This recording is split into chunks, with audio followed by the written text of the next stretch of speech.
सभी साथियों को मेरा नमस्कार। स्वागत है आप सबका आज 6 नवंबर के इंडियन एक्सप्रेस एनालिसिस में। आइए शुरू करते हैं आज का एनालिसिस।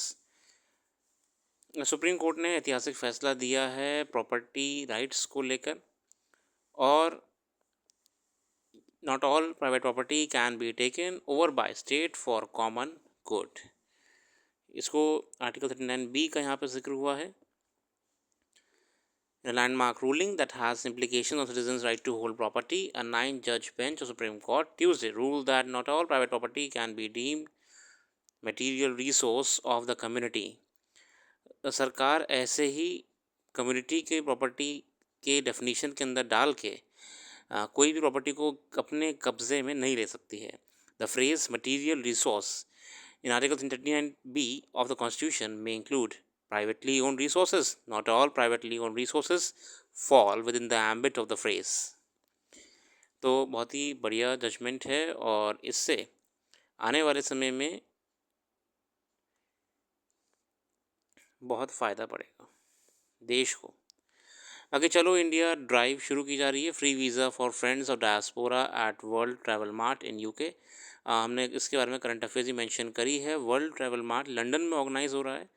आप इसकी डिटेल पढ़ सकते हैं वेबसाइट पे जाके। The ministry tourism will launch its Chalo India campaign on side lines of the ongoing world travel mart in London. Chalo India at the first of its initiative to bring more foreign tourist to India, wherein the government will allow friends of diaspora members to get free visas. 5 foreign nationals nominated by each OCI card holder on a special portal will be eligible for gratis visa granted without fees। मतलब कोई भी अगर हमारे OCI members हैं, overseas citizenship of India वाले, वो 5 लोग को नॉमिनेट कर सकते हैं जिन्हें फ्री वीज़ा गवर्नमेंट प्रोवाइड कराएगी, ताकि वो हमारे देश को जान सके, हमारे देश की धरोहर को जान सकें। As special portal goes live, the OCI holders will need to register on the same and key the details of the nominated friends. They will be assigned a unique code after due verification. Designated friends can then use the special code to avail of free visa. A total of 9.5 million foreign tourists visit India during 2023। 2023 में 9.5 million विदेशी पर्यटक भारत आए थे, of which 0.92 million visits were from UK. अकेले 0.92 या फिर आप 1 million कह सकते हैं, अकेले यूके से आए थे, making it the third largest source of market for inbound tourists to India as per statistics by tourism ministry। तो चलो इंडिया कैंपेन देश के लिए है to motivate foreign OCI card holders। चलो इंडिया कैंपेन हमारे विदेश में रहने वाले भारतीय OCI होल्डर्स नॉमिनेट कर सकते हैं कोई भी 5 दोस्तों को या 5 अपने फ्रेंड्स को, जो कि भारत विज़िट करें, आके हमारे देश को जाने, हमारे धरोहर को जाने, और टूरिज़्म देश का हमारा बढ़ेगा। आगे बढ़ते हैं आज के एडिटोरियल्स की ओर। Kharif rice output set to hit record of 119.3 metric ton on the back of a good monsoon rice production during ongoing Kharif season is estimated to hit a record high of 119.93 million ton। इस बार बहुत ही बढ़िया फसल हमारी होने वाली है। Agriculture ministry ने कहा है कि 5.89% ज़्यादा है पिछले साल के मुकाबले। Overall, the Kharif food grain production is estimated to reach 164.70 million tons. Record production of rice comes when the government's granaries are full, according to Food Corporation of India data. As of October 1, the rice stock in the central pool stood at 31.06 million ton। इस बार बारिश भी अच्छी हुई है, बहुत ही बढ़िया तरीके से फ़ायदा हुआ है किसानों को, अच्छी फसल हुई है, मगर एक समस्या आ रही थी जो कि मैंने पुराने आर्टिकल्स में भी जिक्र करा है, स्टोरेज की। तो चलिए शुरू करते हैं आज के एडिटोरियल में। प्राइवेट पब्लिक, ये उसी आर्टिकल की कंटिन्यूटी है। A 9-judge constitutional bench of Supreme Court has ruled on a matter concerning private property that was pending in courts for over 3 decades। 30 साल से मैटर ये अटका हुआ था। CJI has an enormously welcome judicial acknowledgement of how far India has travelled from state control over most resources to a more market-based economy since the 1990s, when it opened itself up to just ruralization, but also unhackled its private sector, where wealth generation is not looked down upon. On Tuesday, Supreme Court ruled that not all private property can be deemed material resource the community.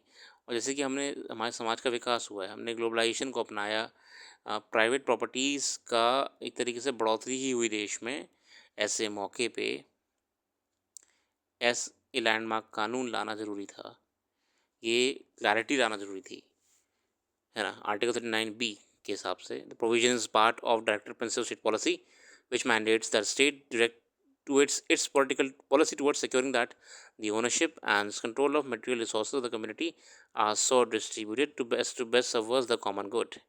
The court's ruling is on two provisions. First, Article 31C, the safe harbor provision that shielded laws enacted to give effect to Article 39B. 31 हम जानते हैं 31C हमारा कहीं ना कहीं एक shield की तरह काम करता है. Second, consequently, the interpretation of Article 39B that what encompasses material resources, क्योंकि बहुत ही wide interpretation है. The history of these provisions can be traced to emergency era economic policies such as land sealing, bank nationalization, the court's rulings on these issues, and their political fallout. Article 31C was inserted through the Constitution. 25th Amendment ये हमारा 25वें amendment से add करा गया था. 25th amendment जैसे कि बहुत साथियों को पता भी होगा, 25th अमेंडमेंट 1971. यहाँ हम बात करें आर्टिकल 31C के बारे में. 31C के बारे में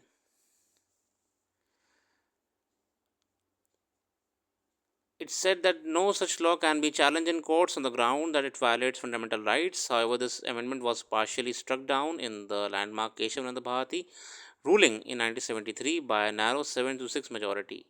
Which laws get the safe harbor will be determined by courts and not parliament. The court said, court ने क्लियर कर दिया है कि ऐसे नहीं सरकार अपने आप से कानून बना के कोई भी इंटरप्रिटेशन के नाम पे प्राइवेट प्रॉपर्टी को कम्युनिटी प्रॉपर्टी के नाम देकर अपने हिसाब से एलोकेट कर सके किसी को भी. तो इसी को लेकर the ruling does well to point out the role of court is not to lay down economic policy but to facilitate the intent of our framers to lay down the foundation of an economic democracy. आगे बढ़ते हैं. ये अगला judgement मदरसा को लेके भी आया था. सुप्रीम कोर्ट ने क्लियर कर दिया है कि जो ये मदरसा एजुकेशन एक्ट है, this is totally legal and constitutional.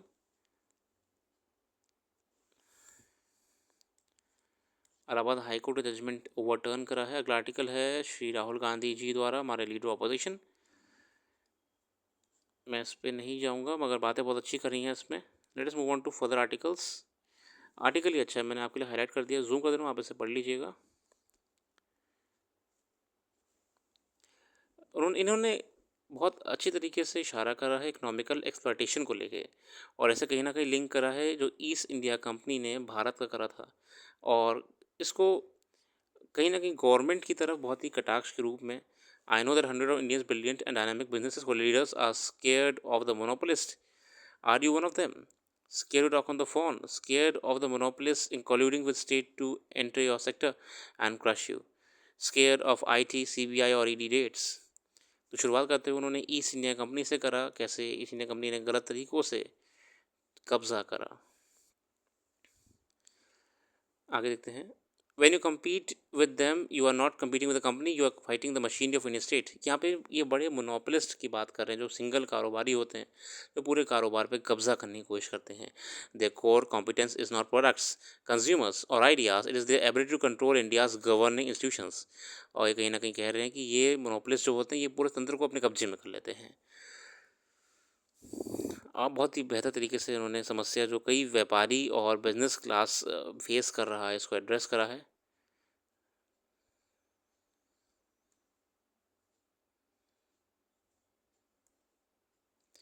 The countries is for all of us. Our banks should overcome the fascination of over the top 100 well-connected borrowers with attendant NPAs and may be made to discover the profit pools in lending and supporting the play fair businesses. Finally, we must not underestimate the power of social pressure and resistance in molding political behavior. आगे बढ़ते हैं. ये और article विवेक डिब्रॉय साहब को लेकर है.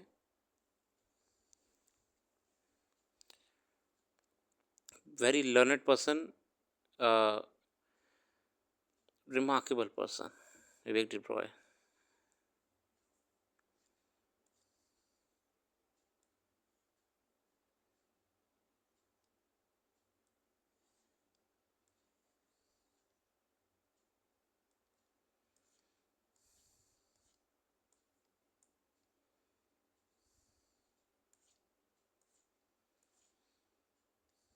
US election को लेके यहाँ पे डिटेल में आपको बताया गया है। और जहाँ तक हमें खबर मिल रही है कि डोनाल्ड ट्रंप ही जीत रहे हैं as per various news channels. Why trade with US matters? The US is India's largest trade partner with bilateral trade reaching almost $120 billion in FY24, slightly higher than India's China trade. However, unlike China, India's trade relationship with the US is favorable. Despite attempts to diversify exports, India's dependence on the US has grown over the past decade. According to official data, the US accounts for 18% of India's export. US के साथ हमारा लगभग 18%, US के साथ हमारा 18% का export है, compare to 10% इन 2010, जो कि 2022-23 में 18% दिखाया गया है, और 2010 में हमारा जहाँ पे मात्र 10% पे था।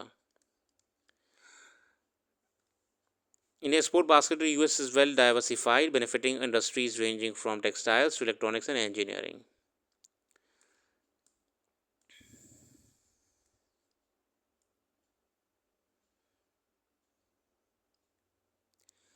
और यहाँ पे जो हमारे इंडियन इकोनॉमिक्स की कंसर्न है कि यूएस अगर जितना ट्रेड टैरिफ बैरियर लगा देगा एक्सपोर्ट्स पे अपनी लोकल मार्केट को बचा के रखने के लिए, ये थोड़ा सा हमारे लिए भी चिंता का पॉइंट बन जाएगा, क्योंकि उससे हमें फ़र्क पड़ेगा।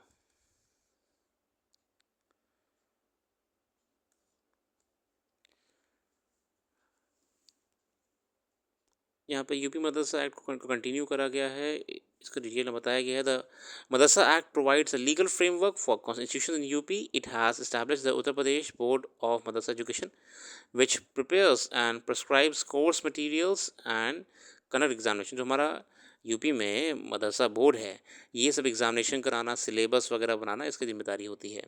Why did Allahabad high court quash the act? Allahabad high court ने ख़त्म क्यों कर दिया इसे?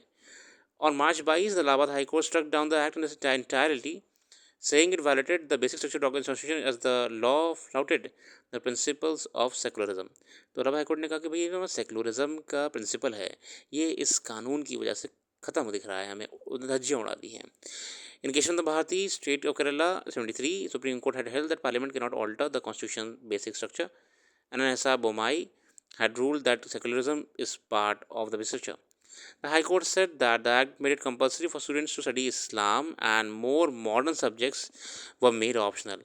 तो हाई कोर्ट ने ये कहा कि ये कैसा कानून है, यहाँ पे मतलब कैसा ये सिलेबस है जहाँ पे सिर्फ इस्लाम की स्टडीज़ कराई जाती हैं, मॉडर्न सब्जेक्ट्स नहीं पढ़ाए जाते हैं, साइंस और जो कि करंट डिमांड है वर्तमान के क्वालिफाइड स्किल की। It held that the state cannot discriminate by providing education based on religion. The High Court stated that Act violated the right to free and compulsory education under Article 2(1)(a) of the Constitution.